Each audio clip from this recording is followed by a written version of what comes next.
ಮಾಜಿ ಪ್ರಧಾನಿ ದೇವೇಗೌಡರ ಪತ್ನಿ ಚೆನ್ನಮ್ಮ ಅವರು ವಿಧಿವಶರಾಗಿದ್ದಾರೆ. ಈಗ ಸದ್ಯ ಆಸ್ಪತ್ರೆಯಲ್ಲೇ ಪಾರ್ಥಿವ ಶರೀರ ಇದೆ, ಅದನ್ನ ಶಿಫ್ಟ್ ಕೂಡ ಮಾಡಲಾಗುತ್ತೆ. ಇನ್ನು ಸೋಮವಾರ ಚೆನ್ನಮ್ಮ ಅವರ ಅಂತ್ಯಕ್ರಿಯೆಗೆ ನಿರ್ಧಾರವನ್ನು ಮಾಡಲಾಗಿದೆ.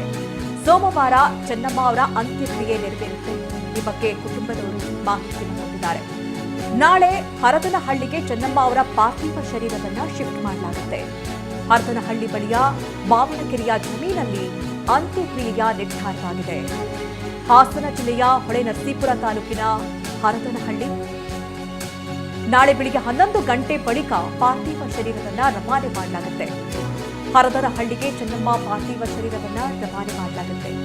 ನೋಡಿ, ಅವರ ಊರು, ಅವರು ಮುಂಚೆ ಇದ್ದಂಥದ್ದು, ಅಲ್ಲಿ ಬಾಳಿ ಬದುಕಿದ್ದಂತಹ ಊರು, ಅಲ್ಲಿ ಬದುಕನ್ನು ಕಟ್ಕೊಂಡಂತಹ ಊರು, ಅಲ್ಲೇ ಅವರ ಅಂತ್ಯಕ್ರಿಯೆ ನೆರವೇರಬೇಕು ಅನ್ನುವುದು ಅವರ ಕುಟುಂಬಸ್ಥರ ನಿರ್ಧಾರ. ಇವತ್ತು ಪದ್ಮನಾಭನಗರಕ್ಕೆ 9:30 ಸಂದರ್ಭದಲ್ಲಿ ಶಿಫ್ಟ್ ಮಾಡಲಾಗುತ್ತೆ. ಅದಾದ ನಂತರ ನಾಳೆ ಬೆಳಿಗ್ಗೆ 11 ಗಂಟೆಗೆ ಹರದನಹಳ್ಳಿಗೆ ಶಿಫ್ಟ್ ಮಾಡಲಾಗುತ್ತೆ. ಅಲ್ಲೂ ಕೂಡ ಅಂತಿಮ ದರ್ಶನಕ್ಕೆ ವ್ಯವಸ್ಥೆಯನ್ನು ಮಾಡಲಾಗುತ್ತೆ.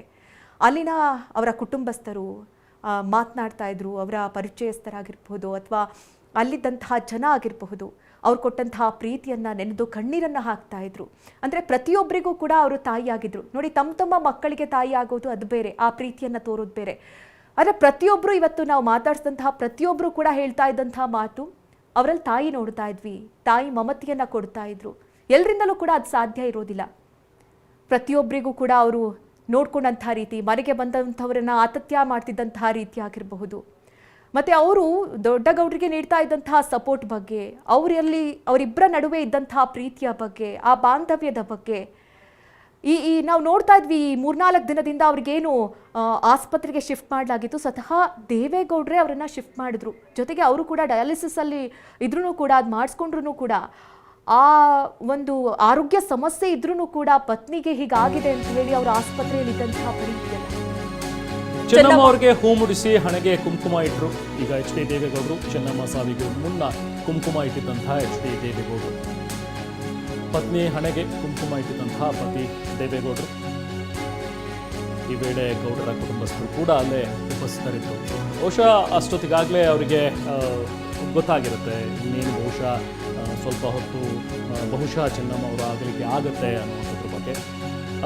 ಇದೊಂದು ರೀತಿ ಈಗ ನಮ್ಮ ಹಿಂದೂ ಸಂಪ್ರದಾಯದಲ್ಲೂ ಕೂಡ ನಾವೇನು ಹೇಳ್ತೀವಿ, ಮುತ್ತೈದೆಯ ಸಾವು ಅನ್ನುವಂಥದ್ದು ಒಂದು ರೀತಿ ಶ್ರೇಷ್ಠ ಅನ್ನೋ ರೀತಿಯಲ್ಲಿ ಏನು ಅದನ್ನು ಪರಿಗಣಿಸಲಾಗುತ್ತೆ. ಅಂಥ ಒಂದು ತುಂಬು ಜೀವನ ನಡೆಸಿದಂಥವ್ರು ಚೆನ್ನಮ್ಮವರು.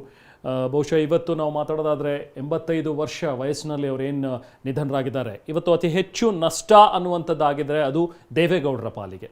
ಯಾಕಂದರೆ ತುಂಬ ಒಟ್ಟೊಟ್ಟಿಗೆ ಜೀವನವನ್ನು ಮಾಡಿದಂಥವ್ರು, ಈಗಲೂ ಕೂಡ ಒಟ್ಟಿಗೇ ಇರ್ತಾಯಿದ್ರು. ಇನ್ಫ್ಯಾಕ್ಟ್ ನಮ್ಮ ಜೊತೆಗೆ ಡಾಕ್ಟರ್ ಮಂಜುನಾಥ್ ಅವರು ಕೂಡ ಮಾತಾಡ್ತಾ ಹೇಳ್ತಾಯಿದ್ರು, ಮೊನ್ನೆ ಅಷ್ಟೇ ಅವರು ರೂಮ್ನಲ್ಲಿದ್ದಂಥ ಸಂದರ್ಭದಲ್ಲಿ ಅವರು ಊಟ ಮಾಡಲ್ಲ ಅಂದಾಗ ಸ್ವತಃ ದೇವೇಗೌಡರು ಚೆನ್ನಮ್ಮ ಅವರಿಗೆ ಊಟ ಮಾಡಿಸಿದ್ರು ಅನ್ನುವಂಥದ್ದು.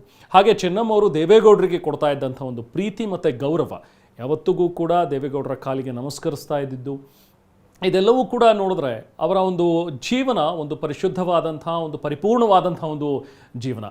ಯಾವಾಗಲೂ ಸದಾ ರಾಜಕೀಯದಲ್ಲೇ ಬ್ಯುಸಿ ಇದ್ದಂಥ ದೇವೇಗೌಡರು ಒಂದು ಕಡೆ, ರಾಜ್ಯ ರಾಜಕಾರಣ, ರಾಷ್ಟ್ರ ರಾಜಕಾರಣ ಅಂತ ಹೇಳಿ 24/7 ಅವರು ರಾಜಕಾರಣದಲ್ಲಿ ಇದ್ದಂಥ ಸಂದರ್ಭದಲ್ಲೂ ಕೂಡ ಇಡೀ ಕುಟುಂಬದ ನಿರ್ವಹಣೆಯ ಜವಾಬ್ದಾರಿ, ಮಕ್ಕಳನ್ನು ಬೆಳೆಸುವಂಥದ್ದು, ಸಾಕಿ ಸಲಹುವಂಥ ಒಂದು ಜವಾಬ್ದಾರಿ ಅದು ಚೆನ್ನಮ್ಮ ಅವರ ಮೇಲಿದ್ದಿದ್ದು. ಇದು ಅಷ್ಟು ಈಸಿಯಾಗಿ ಹೇಳುವಂಥದ್ದಲ್ಲ. 6 ಮಕ್ಕಳನ್ನು ಬೆಳೆಸುವಂಥದ್ದು, 4 ಗಂಡು ಮಕ್ಕಳು, 2 ಹೆಣ್ಣು ಮಕ್ಕಳು, ಎಲ್ರಿಗೂ ಕೂಡ ಒಳ್ಳೆಯ ಸಂಸ್ಕಾರ, ಒಳ್ಳೆಯ ಎಜುಕೇಷನನ್ನು ಕೊಡುವಂಥದ್ದು ಅಷ್ಟು ಈಸಿ ಅಲ್ಲ. ಅದ್ರ ಜೊತೆಗೆ ರಾಜಕೀಯದಲ್ಲಿದ್ದಂಥ ದೇವೇಗೌಡರು, CM ಆಗಿದ್ದಂಥವ್ರು, ಪ್ರಧಾನಿಗಳಾಗಿದ್ದಂಥವ್ರು, ಅವರ ಮನೆಗೆ ಬರ್ತಾ ಇದ್ದಂಥ ಅಷ್ಟು ಜನ, ಅವ್ರನ್ನೆಲ್ಲರನ್ನ ನೋಡ್ಕೊಳ್ಳುವಂತಹ ಜವಾಬ್ದಾರಿ ಇದ್ದಿದ್ದು ಚೆನ್ನಮ್ಮ ಅವರ.